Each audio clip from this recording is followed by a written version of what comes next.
예, 안녕하십니까 형님들, 리노입니다. 예, 오늘은 제가 빠칭코에 대한 이야기보다는 일본의 밤문화, 그리고 유흥, 그리고 그 주점, 그런 술집에 관해서 조금 소개를 해드릴까 하는데요. 예, 일단 일본의 유흥도 한국 못지않게 엄청 많습니다. 예, 뭐 엄청 종류도 많고요. 한국에서 상상도 할 수 없는.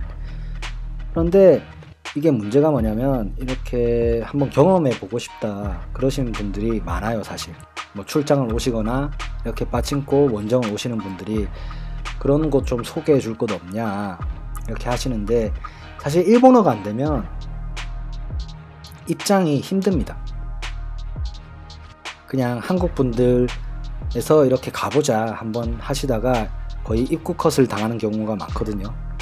그래서 이제 뭐 아시는 분들하고 만약에 일본어가 좀 되는 사람은 간다 그렇다더라도 이제 점원이 이제 남자가 나오겠죠. 처음에 이제 몇 분에서 오셨냐 이렇게 옷차림새나 이렇게 생김새를 보고 어떤 언어를 쓰는지 확인을 하거든요.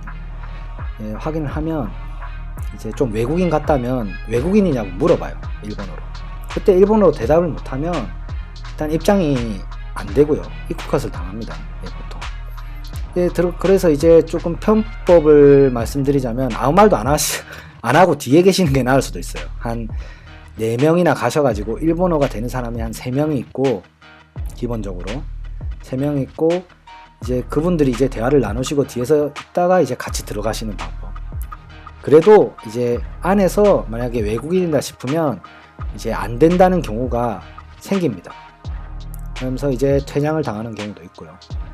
네, 그렇게 뭐 들어가기 힘들기 때문에 사실 추천드리기 힘듭니다. 괜히 기분 나빠질 수도 있기 때문에. 그래서 이런 제재를 하는 곳이 사실 뭐 수도 없이 많은데, 뭐 대표적으로는 뭐 소프나 헬스, 뭐 그리고 뭐 오빠이 퍼브도 마찬가지고요. 네. 뭐 이걸 제가 한국말로 해석을 해야 되나요? 네, 해석을 좀 하기가 좀 그래서. 네, 뭐 여러 군데가 있습니다. 너무 종류가 많아요. 예, 변태 클럽부터 시작해서 뭐 SM 클럽부터 너무나도 종류가 많고 해프닝 바, 예, 많습니다. 근데 거의 입국 컷을 당하실 거예요. 예, 아니면 진짜 단골에 지인 중에 진짜 단골이거나 그런 사람이 없으면 좀 힘듭니다. 그래서 이제 법적으로 좀 그런 외국인 제재를 받지 않는 곳은 이제 오사카에 있습니다. 예, 다 아실 거예요. 예, 검색하면 뭐 엄청나게 뜨죠. 예, 토비타 신치 그리고 마츠시마 신치. 예, 오사카에는 이 두 군데가 유명한데, 이 두 군데 같은 경우는 법적으로 이제 제재를 가하지 않는 지역입니다. 그래서 뭐 한국과 똑같습니다. 여기는 예, 한국의 어떤 예전에 홍등가와 마찬가지로 예, 그런 시스템이고요. 예, 그래서 뭐 오사카를 가신다거나 아니면 그냥 간단하게 한잔 하고 싶다, 아니면 뭐 대화를 나누면서 즐기고 싶다, 그냥 일본의 밤을. 그렇다면 이제 결국은 남은 건 캬바쿠라, 이 클럽이죠. 예. 그리고 스나크, 이런 곳이 있는데요. 사실 이 클럽이나 캬바쿠라도 굉장히 고급 술집입니다.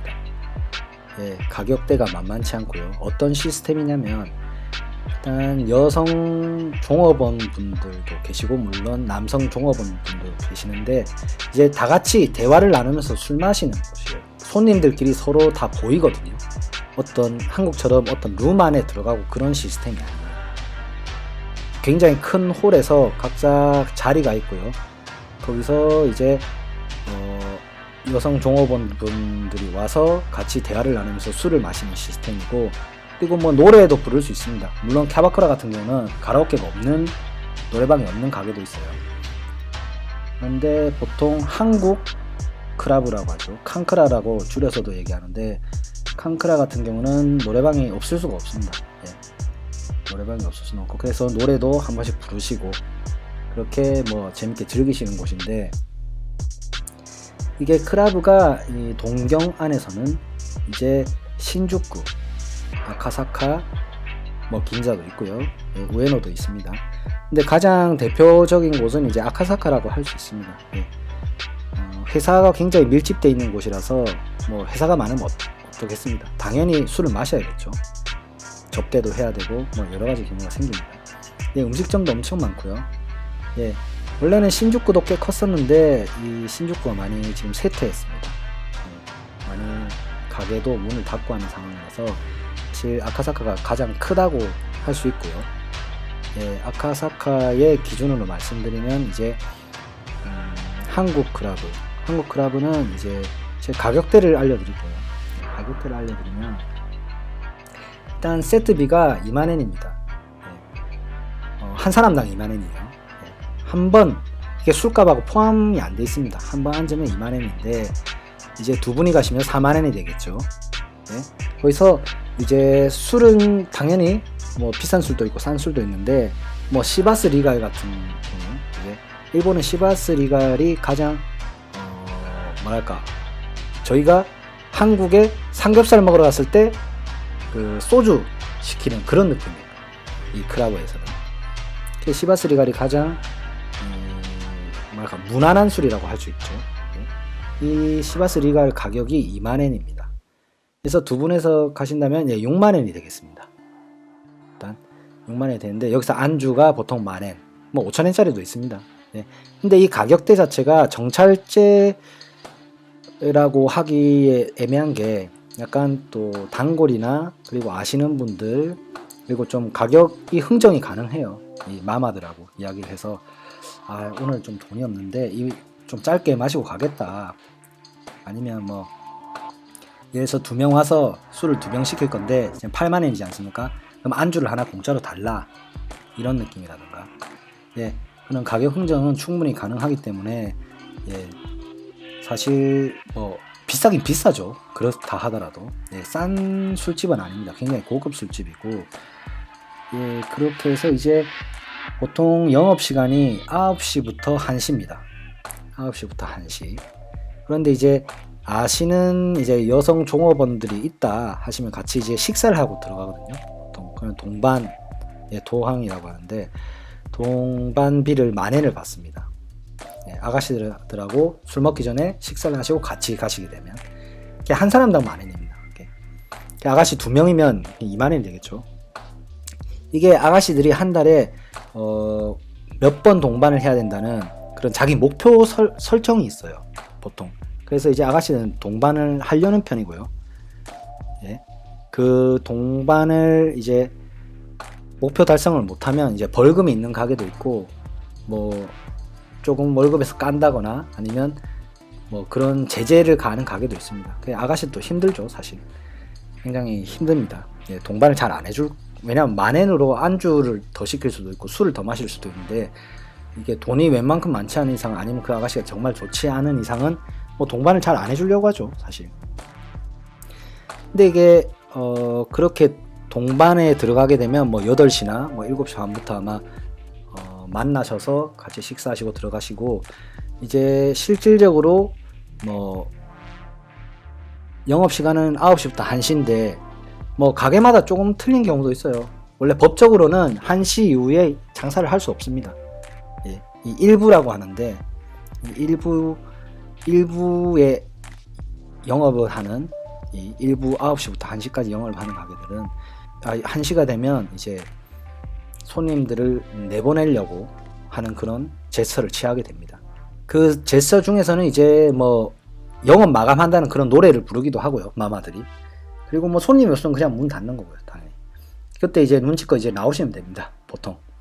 예, 더 놀고 싶다, 뭐 더 술 마시고 싶다 하시는 분들은 또 이제 영업이 끝난 아가씨들과 뭐 식사를 하러 가겠다 그러시는 분들은 뭐 또 식사를 하러 가시는 경우도 있고요, 사실. 이렇게 뭐 술을 만약에 시킵니다. 술을 시켜서 뭐 노래도 부르시고 그리고 뭐 팁을 꼭 안 주셔도 돼요. 네. 지금 뭐 한국 같은 경우는 팁을 이렇게 주지 않습니까? 뭐 노래를 부른다거나 뭐 이렇게 했을 때 팁을 주는데 일본 같은 경우는 뭐 진짜 주고 싶으시면 주는 거예요. 이게 굳이 꼭 무슨 미국에 호텔 청소했으니까 이 팁을 이만큼 줘야 된다 그런 룰은 없습니다.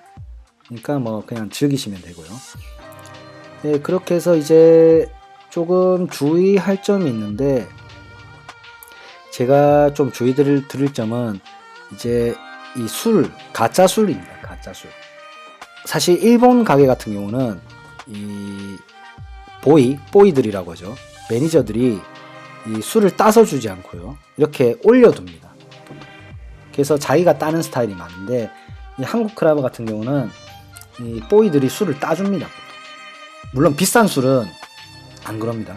근데 시바스라든가 뭐 18년산까지는 이제 보통 술을 따주는 편인데, 이 술을 딸 때 잘 보셔야 되는 게, 이 보이들이 1초 만에 따거든요. 거의 순식간에 tab니다. 그래서 거의 뭐 눈으로는 식별이 불가능할 정도로 빨리 술을 따기 때문에 어떻게 따냐면, 이 엄지손가락 이 손톱으로 따는데, 보통 위스키 같은 경우는 이렇게 라벨이 있고 하기 때문에 그걸 뜯지 않습니까?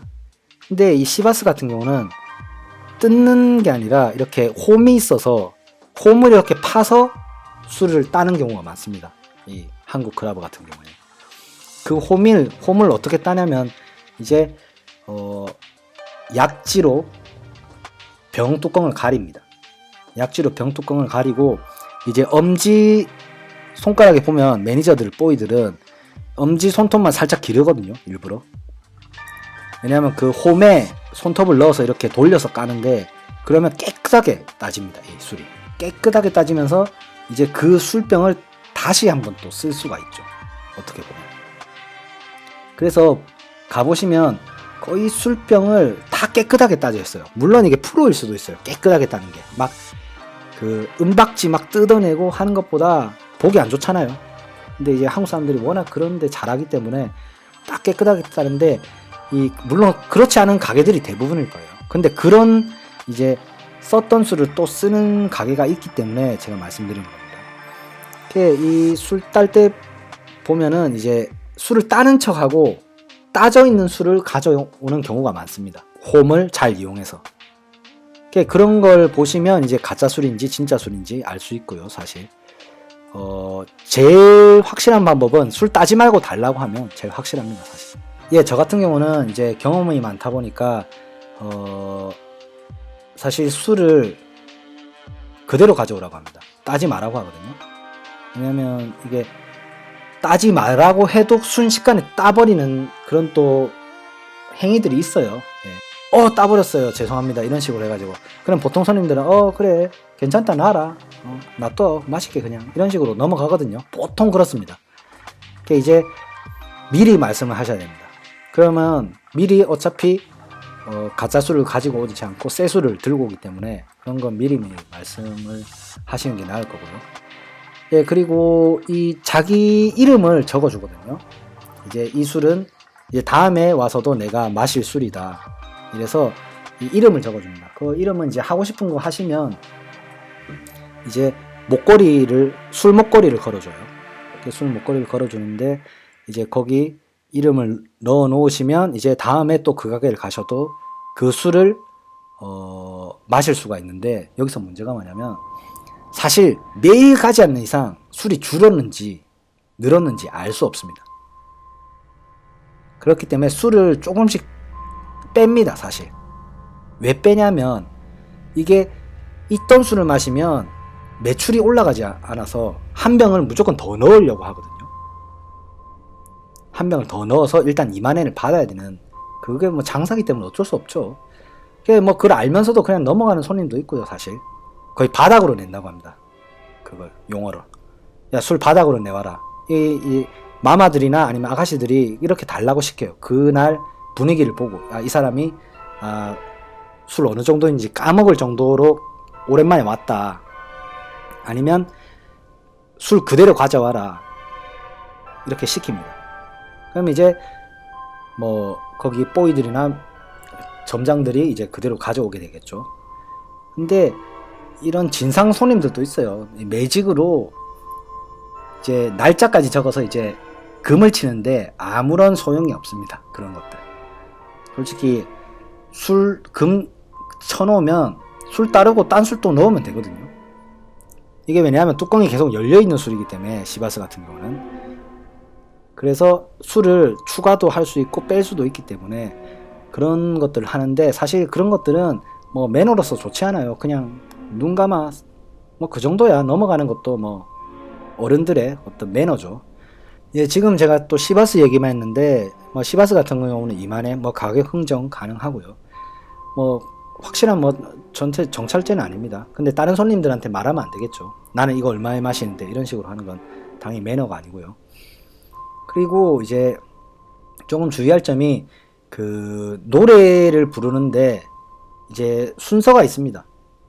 이제 자기가 노래방 기계를 받으면 순서가 있는데, 뭐 선예약 이런 거 하시는 거는 굉장히 매너가 아닙니다. 왜냐하면 이게 한국 클럽이라고 하지만 일본 손님들도 있고, 그리고 사실 싼 술집이 아니기 때문에 재계에 굉장히 유명한 사람들도 많이 오거든요. 예, 진짜 높으신 분들도 오고, 뭐 정치가도 오고, 기업 회장도 오시고, 사장님도 오시고 하면서, 그런 건 좀 매너가 아니기 때문에 뭐 선예약 이런 거 뭐 급하다고 해도, 아니면 뭐 진짜 가야 된다 그러면 이제 먼저 예약돼 있는 손님들한테 좀 양해를 부탁드려도 될까, 이렇게 아가씨들이나 뭐 찌마마들한테 이렇게 좀 얘기를 하시는 것도 괜찮고요. 그냥 선예약 하시면 안 됩니다, 술 취해서. 그리고 뭐 그 안에서 막 같은 홀 안에 있기 때문에 너무 막, 사실 막 시끄럽게 소리 지르고 하는 건 괜찮은데, 너무 막 춤을 추고 막 뛰어다닌다든지 그런 행위들은, 사실 이게 굉장히 고급 술집이기 때문에 예, 그런 거는 사실 눈살을 좀 찌푸릴 수도 있죠. 예, 너무 과격한 행동을 한다거나, 그리고 그 여성 종업원들한테 너무 심한 그런 터치를 한다거나, 그런 거는 사실 매너에 어긋나는 행동이고요. 또 한 가지가 이제 뭐 술 다 마시고 잘 마시고 무슨 또 돈이 없는데 이 정도 깎아줘라 하는 것도 뭐 사람마다 틀리겠지만, 사실 그런 것들은 이미 술 시키기 전에 모든 그런 대화가 이루어져서 하시면 이제 좋은 손님이고 매너 좋은 손님이라고 이제 또 이야기가 되면서, 매너가 좋으니까 또 이만큼 더 깎아줄게요 이렇게 할 수도 있는 상황이라서, 그런 것들은 이제 술을 시킬 때 같이 먼저 이야기를 하시는 게 낫습니다. 그리고 또 한 가지는 1시, 1시에 문 닫습니다. 2시, 3시까지 뻐기는 사람들이 있는데, 그만큼 술을 시키면 각오를 하는 거예요, 가게 입장에서도. 법적인 어떤 그런 것들을 어기면서도 이 손님은 꼭 잡고 싶다 하는 그런 게 있으면 가게 입장에서도 이제 영업을 계속 하는데, 사실 이건 매너입니다. 12시 45분에 보통 다 나가기 시작하고요. 소또 오야스미라는 노래를 부를 겁니다. 그럼 이제 오늘 감사하고 여기서 영업 끝납니다 이런 얘기를 할 거거든요. 그러면 이제 뭐 아가씨라고 또 식사를 하시러 가는 분들은 또 미리 약속을 정해서 어디로 오라 하시거나, 아니면 다른 데서 뭐 2부라고 하죠. 뭐 1.5부 2부라고 합니다. 1시에 영업 끝나서 새벽 4시까지 하는 또 가게들이 있어요. 이건 사실 클라브에서 이 장사가 행해지면, 이 장사하는 게 행해지면 2부 1.5부 이 시간대 하는 게 행해지면 불법입니다, 확실히. 그런데 이제 따로 있어요, 스나크라고. 이제 2부 1.5부를 하는 가게, 거기 같이 가셔서 이제 같이 또 술을 드시고, 여기 스나크 같은 경우는 이제 클라브의 반값입니다. 보통 세트비 10,000엔, 술값 뭐 5,000엔, 10,000엔 이렇게 하는 데도 있고요. 한국 스나크 같은 경우는 이제 밥을 주는 것도 있어요. 식사 이제 해장을 하면서 마지막으로 한 잔 더 하는 느낌이고요.